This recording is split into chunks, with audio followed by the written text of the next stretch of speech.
The NBA playoffs start April 18th, and right now, every talking head is circling Oklahoma City and San Antonio as the Western favorites, with Detroit and Boston headlining the East. But here's the thing about the playoffs.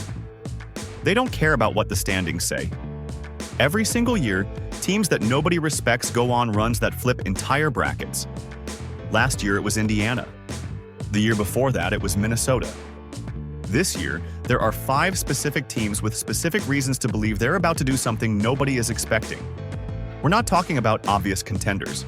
We're talking about the teams that are going to make you forget everything you thought you knew about this playoff field.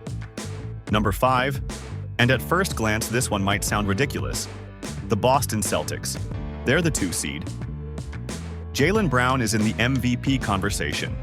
And after nearly a full season without him, Jayson Tatum returned from his Achilles tear in early March, posting 15 points, 12 rebounds, and 7 assists in his debut against Dallas.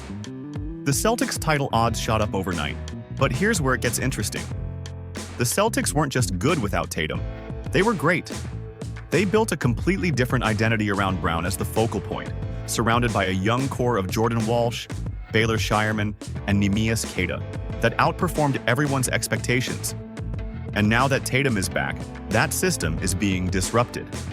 Tracy McGrady said publicly this week that something doesn't look right, pointing to a drop in shooting and questioning whether they're still playing the same game. If you liked this video, hit the like button. These are the kinds of takes you want more of going into playoff season. The Celtics have faced this before. In 2024, they survived stretches where nothing was working and still won a championship. Brown has shouldered an enormous scoring load all season and will now share it with a former All-NBA forward returning from a 10-month layoff.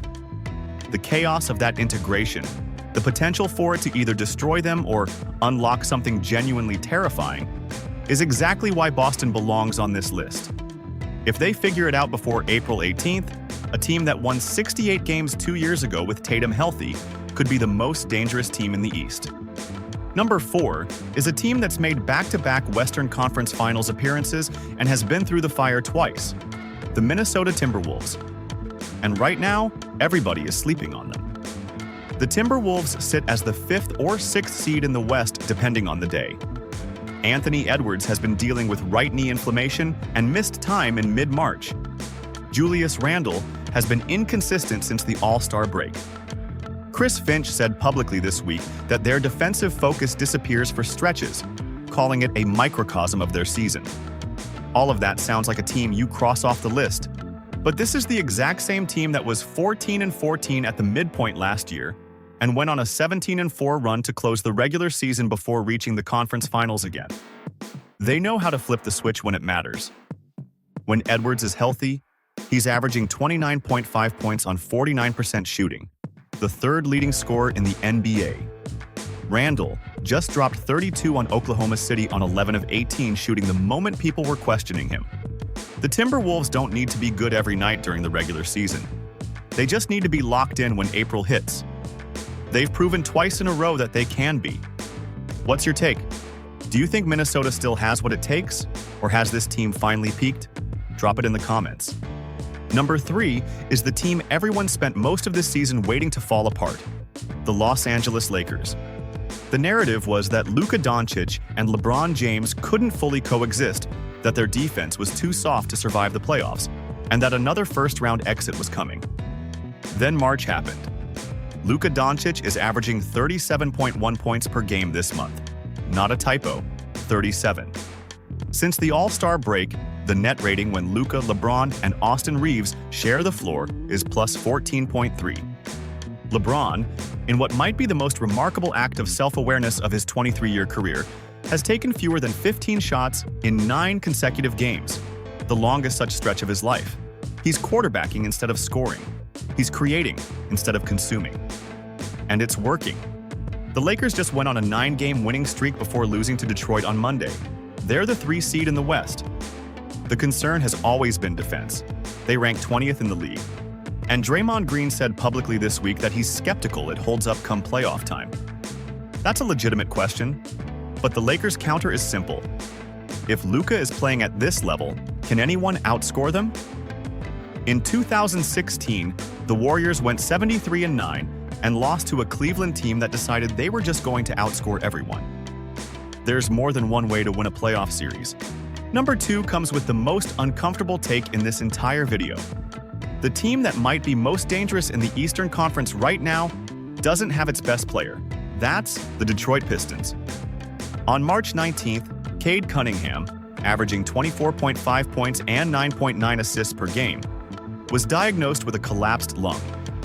He won't be reevaluated until April 2nd. There's a real possibility he isn't ready for the playoffs at all.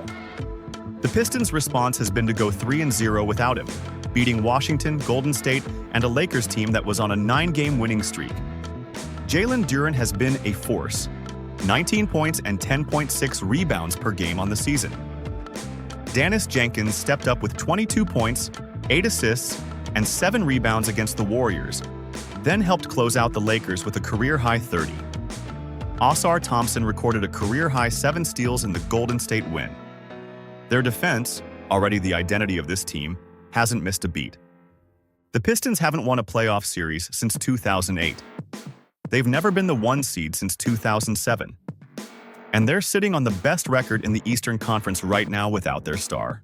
If Cade comes back healthy, they might be the best team in the conference.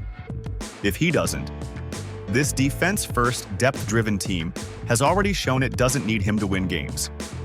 Either version of Detroit is more dangerous than people are giving them credit for. And number 1 is the team nobody saw coming all season, the Charlotte Hornets. Started 4-14, won 19 games last year, haven't made the playoffs since 2016. And right now, they have a legitimate argument for being the most dangerous team in the entire Eastern Conference. Since January 1st, the Charlotte Hornets have the best net rating in the NBA. They have the best record in basketball over a 2+ month stretch. They're 37-34 on the season, still fighting for a play-in spot. And the numbers behind this team are genuinely absurd.